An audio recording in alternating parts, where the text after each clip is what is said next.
전도서 1장. 다윗의 아들로 예루살렘에서 이스라엘의 왕으로 있었던 설교자가 한 말입니다. 설교자가 말합니다. 인생은 정말 허무하다. 세상 만사가 너무 허무하다. 사람이 해 아래서 일하는 모든 수고가 무슨 유익이 있는가. 한 세대가 갔고 다른 세대가 오지만 땅은 영원히 변하지 않는다. 해는 떴다가 지고 다시 떠오르기 위해 그 떴던 곳으로 급히 돌아가는구나. 바람은 남쪽으로 분다 싶더니 다시 북쪽으로 향하고 이리저리 돌다 제자리로 돌아간다. 강들은 모두 바다로 흘러들지만 바다는 결코 넘치는 법이 없다. 강물도 다시 돌고 돌아 제자리로 돌아간다. 세상 만사 말로 다 할 수 없이 피곤하니 눈은 보고 또 보아도 만족하지 않고 귀는 듣고 또 들어도 채워지지 않는다. 이미 있던 것들이 다시 생기고 사람들은 전에 했던 일들을 다시 한다. 해 아래 새로운 것이 없다. 누가 보라 여기 새 것이 있다라고 말할 수 있겠는가. 그것은 이미 오래전에 있었던 것이며 우리가 나기 전에 이미 존재하던 것일 뿐이다. 이전 사람들이 기억에서 사라지는 것처럼 이제 태어날 사람들 역시 기억에서 사라질 것이다. 나 설교자는 예루살렘에서 이스라엘의 왕이 없다. 나는 하늘 아래에서 일어나는 모든 일들을 지혜로서 연구하고 깊이 생각하기로 작정했다. 하나님께서 사람들에게 얼마나 무거운 짐을 지워주셨는지 알게 되니 괴로웠다. 내가 해 아래에서 되어지는 모든 일들을 살펴보니 그 모두가 마치 바람을 잡으려고 하는 것처럼 허무하였다. 구부러진 것을 곧게 할 수 없고 부족한 것은 너무 많아서 헤아릴 수가 없다. 나는 스스로 말하였다. 예루살렘에서 왕노릇 한 사람치고 나보다 지혜와 지식을 크게 깨친 자는 없을 것이다. 나는 지혜가 무엇이며 미친 짓과 어리석음이 무엇인지 알고자 생각해 보았으나 이건 역시 바람을 잡는 일과 같다는 결론을 내렸다. 지혜가 많으면 괴로움도 많고 지식을 쌓으면 그만큼 고통도 늘어난다. 2장. 나는 스스로 말하였다. 이제 내가 시험적으로 마음껏 즐기리니 쾌락이 무엇인지 알아보자. 그러나 그건 역시 허무한 일일 뿐이었다. 내가 웃음을 생각해보니 그것도 미친 짓이었다. 즐기는 것에서 무슨 보람을 얻을 수 있겠는가. 이번에는 내 마음으로는 여전히 지혜를 찾으면서 술을 잔뜩 마셔보기로 했다. 나는 사람이 하늘 아래서 잠시 사는 동안 무엇이 정말 보람된 일인지를 알아보기 원했던 것이다. 나는 큰 사업들을 이루었다. 대궐들을 건축하고 포도원도 만들었다. 나를 위해 동산과 공원을 만들고 그 안에 온갖 과일나무를 심었으며 심은 나무들이 푸른 숲을 이루도록 연못을 파서 불을 대었다. 남종과 여종을 샀고 집에서 태어난 종들도 있었다. 소떼와 양떼도 예루살렘에 살았던 그 누구보다도 많았다. 금은 보화, 왕의 보물들 그리고 여러 지방의 진귀한 물건들을 대량으로 모아들었다. 남녀 가수들은 물론 남자들이 좋아하는 첩도 많이 두었다. 나는 전에 있던 예루살렘의 그 누구보다도 위대하게 되었고 지혜도 늘 나와 함께 있었다. 나는 내 눈이 원하는 것이라면 무엇이든 거절하지 않았다. 그 어떤 쾌락도 사양하지 않았다. 나는 이 모든 일로 인하여 기쁨을 누렸고 이것은 내 모든 수고의 보상이었다. 그런데 내 손이 한 일과 노력한 수고를 돌이켜보니 모든 것이 바람을 잡는 것처럼 허무했다. 해 아래서 도대체 무슨 보람을 얻겠는가. 나는 다시 지혜와 미친 짓, 우둔함이 무엇인지 깨치려고 작정했으나 왕위를 계승하는 자는 이미 되어진 일 외에는 달리 어떤 일도 하지 않는다는 것을 알았다. 빛이 어둠보다 나은 것 같이 지혜가 우둔함보다 낫다. 현명한 사람은 자기 앞을 보고 어리석은 사람은 어둠 가운데서 살지만 내가 깨닫고 보니 둘 다 결국은 같은 운명이었다. 그래서 나는 스스로 말하였다. 어리석은 자의 운명을 나도 당할 것인데 내가 지혜롭게 살아도 아무 소용이 없으니 이건 역시 허무하다. 지혜로운 자도 어리석은 자처럼 오래 기억되지 못하고 조만간 둘 다 잊혀지고 말 것이다. 어리석은 사람처럼 지혜로운 사람도 역시 죽어야 할 운명뿐이다. 그래서 나는 산다는 것이 싫어졌다. 왜냐하면 해 아래서 되어지는 일이 내게 슬픔만 주고 모든 것이 바람을 잡으려는 듯 허무하기 때문이다. 정말 해 아래서 내가 수고했던 모든 일들을 내 후대에게 물려주어야 한다고 생각하니 이 모든 일이 싫어졌다. 그 사람이 지혜로울지 어리석을지 누가 알까. 나의 후계자도 내가 수고하고 노력했던 모든 일을 자기 마음대로 할 것이니 이것도 허무하다. 그래서 나는 했던 모든 수고에 실망했다. 사람이 지혜와 지식과 재주를 가지고 자기 일을 하지만 결국 그 모든 것을 수고하지 않은 다른 사람에게 물려주어야 하니 이것 역시 허무하고 크게 잘못되었다. 사람의 모든 수고와 마음의 염려로 얻는 것이 무엇인가. 날이면 날마다 일하는 수고는 괴로움뿐이며 밤이라고 마음 편히 쉴 수도 없으니 이것도 허무한 일이다. 사람에게 먹고 마시고 자기 일에 만족하는 것 이상으로 좋은 일은 다시 없다. 내가 보니 이건 역시 하나님의 손이 정하신 대로다. 누가 나보다 먹고 즐기는 일에 나은 자가 있을까. 하나님께서 보시기에 좋은 사람에게는 지혜와 지식과 행복을 주시지만 죄인에게는 수고를 주신다. 그리고 하나님을 기쁘시게 하는 사람에게 죄인이 쌓은 불을 주도록 하신다. 이것 역시 바람을 잡는 것처럼 허무하다. 3장. 하늘 아래의 모든 일에는 정한 때가 있고 시기가 있는 법이다. 날 때가 있고 죽을 때가 있고 심을 때가 있고 심은 것을 뽑을 때가 있다. 죽일 때가 있고 고칠 때가 있고 허물 때가 있고 건축할 때가 있다.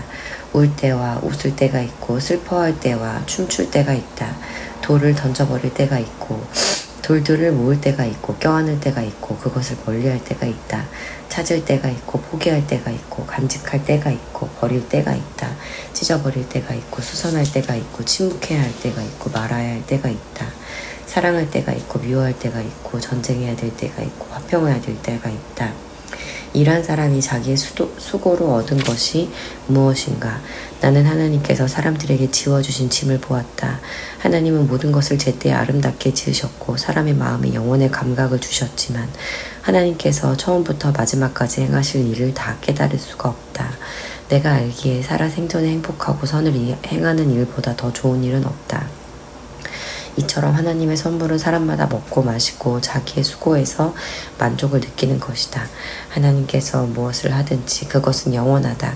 그것에 아무것도 더하거나 뺄 수 없으니 하나님께서 그렇게 하신 것은 사람들이 그분을 경외하도록 하기 위함이다.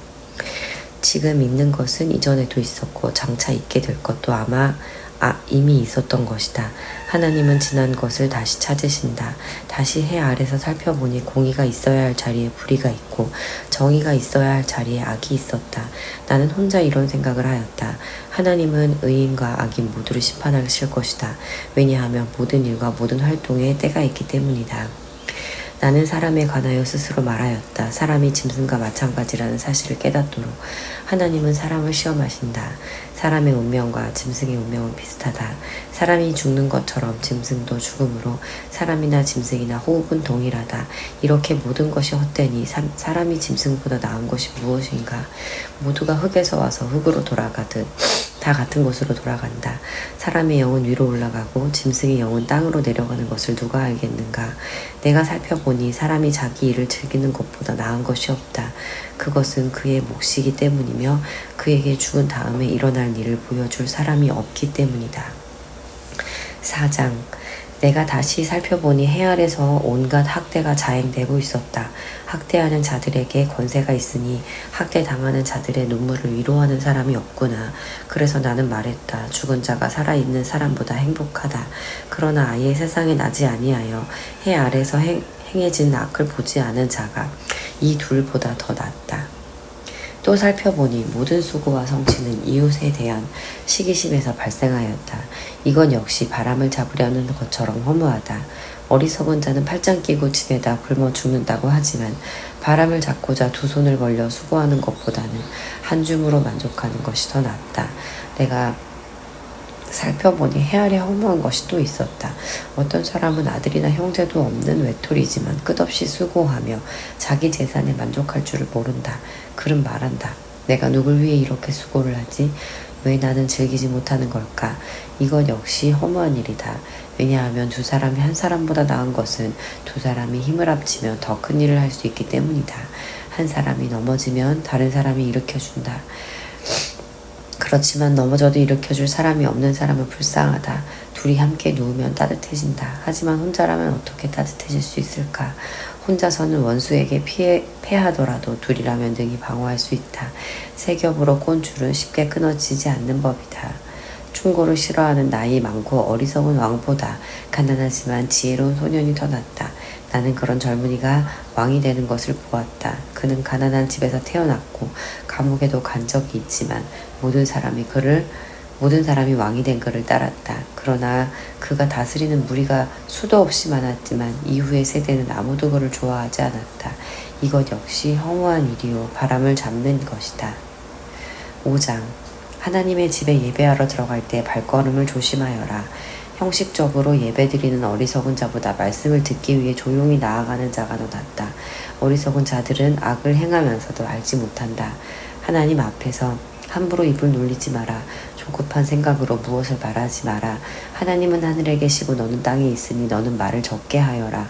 걱정이 많으면 꿈자리가 사납고 말이 많으면 어리석은 소리를 한다. 하나님께 약속했거든 신속히 이행하여라. 하나님은 어리석은 자들이 기뻐하지 않으시니 너는 약속을 지켜라.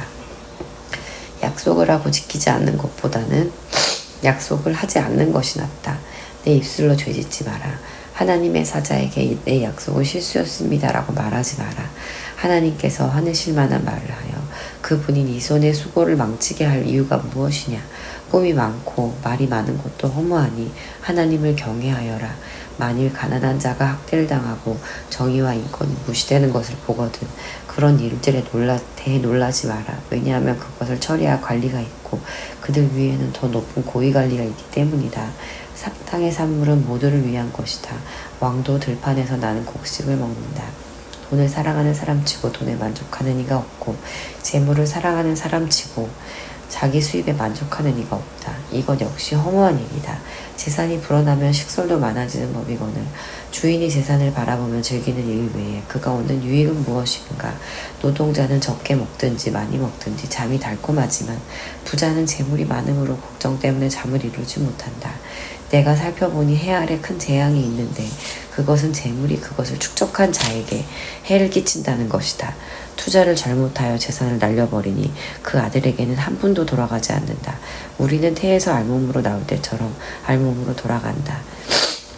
손으로 수고한 그 어떤 것도 지니고 가지 않는다. 이것 역시 큰 재앙이다.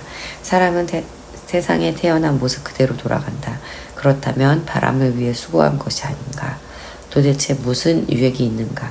사람은 평생 근심 중에 식사를 하고 크게 좌절하고 병들고 분노한다. 내가 관찰해보니 하나님께서 주신 자신의 생애 동안 먹고 마시며 자신이 하는 일에서 보람을 느끼는 것이 행복이요 적절한 일이다. 그것이 인생의 몫이기 때문이다. 하나님께서 재산과 부를 주시고 또 그것들을 누리게 해주실 때 자기 몫을 받아서 자기 하는 일에 즐거워하는 것이 바로 하나님의 선물이다. 사람은 자기 삶을 심각하게 생각할 겨를이 없다.